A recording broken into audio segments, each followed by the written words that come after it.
Welcome to your RV rental experience. We're going to do a quick walkthrough on the outside and then go on the inside to help cover all of the basics and give you something to refer to when you're on your vacation. First thing to note up front is your clearance. You do not go through any overpass that is less than 12 feet 6 inches to be safe. If it's got a decline, then you want to be extra cautious. Absolutely no fast food drive-thrus. They will destroy the top of this. Okay, as we walk around, first thing, your mirrors fold in.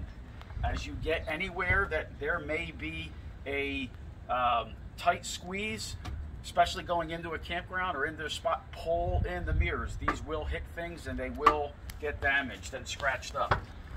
From a key standpoint, you have a number of keys. This is your keypad for locking and unlocking the doors of the RV. This is the key for the ignition. All right, this black key is for the 2 locks on the door. This key here is for the safe that is located on these steps. And then this other key, it's called the CH751 key. This opens up all of your panels on the outside. Of note, this key will also open, is universal for all RVs. So do not keep anything extremely valuable in here, although there is a mutual respect to the RV world. You don't have to worry about things too much. Okay, I'm not going to cover all of the storage compartments, but note that there's a lot of storage on the outside.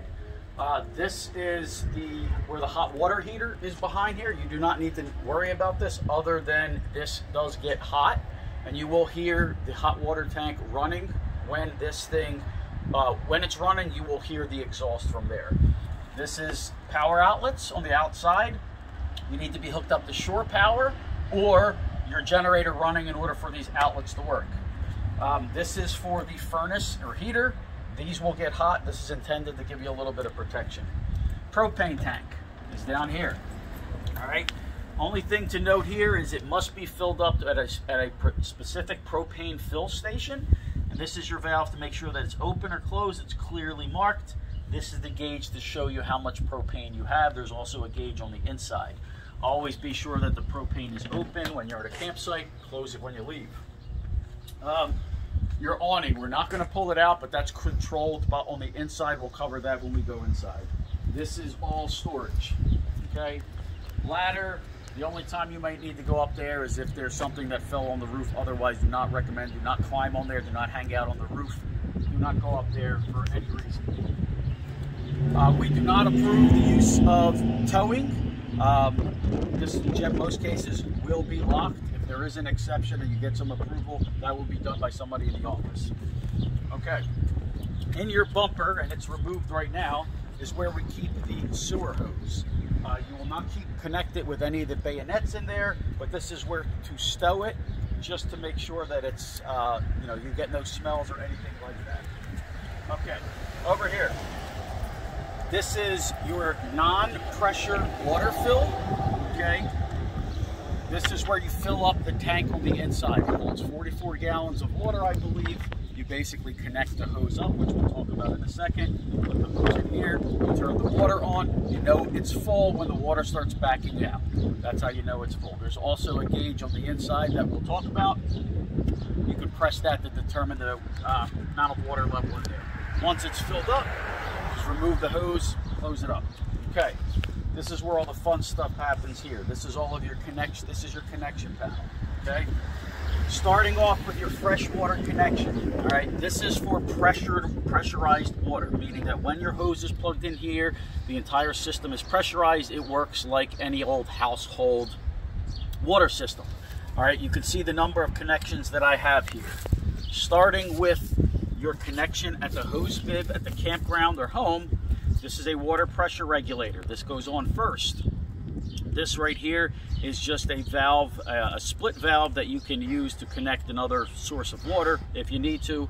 This is a water filter, not required. Highly recommended. We generally provide one with it.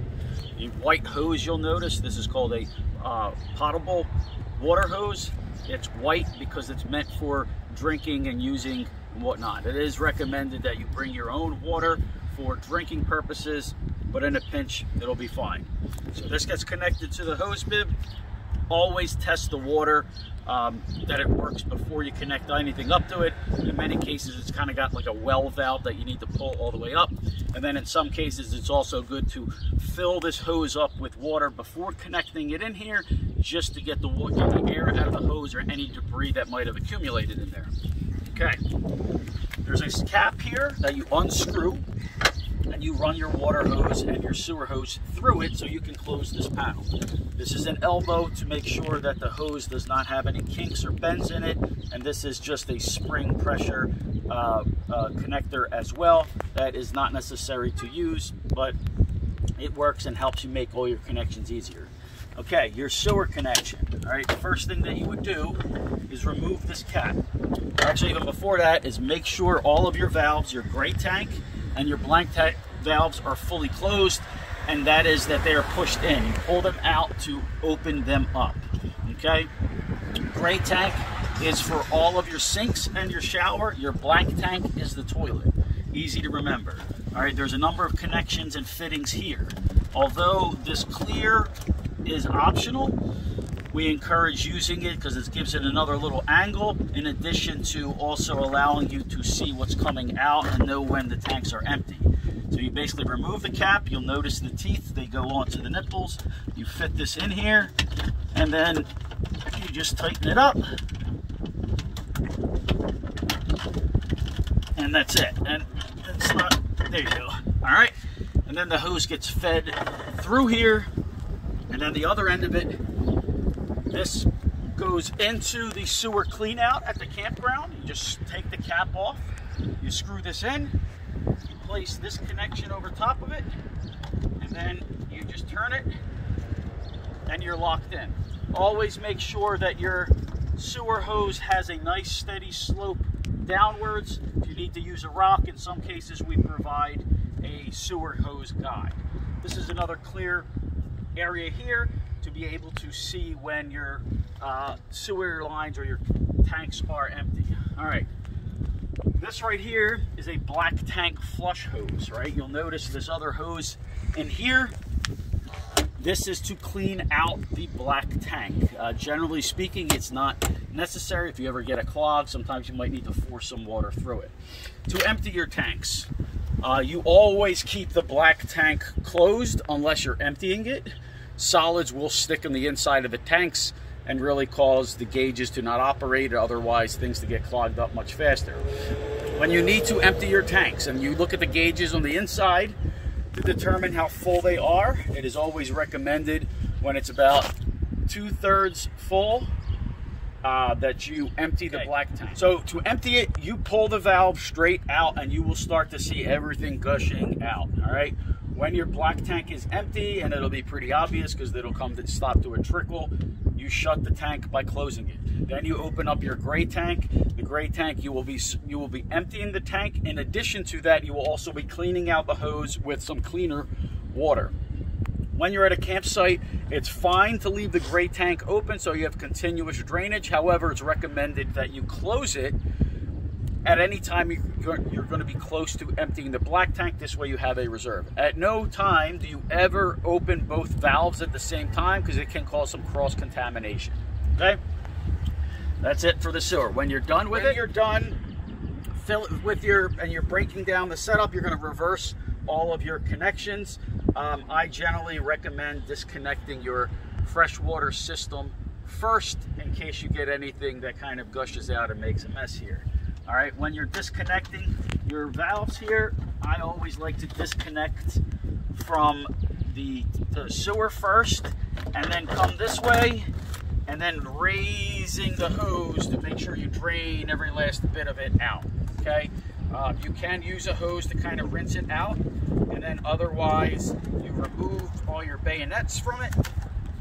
All right, you attach the cap, and then you take the hose and feed it back into the bumper. Gloves come in handy as well, if you have them. And you put this cap back on.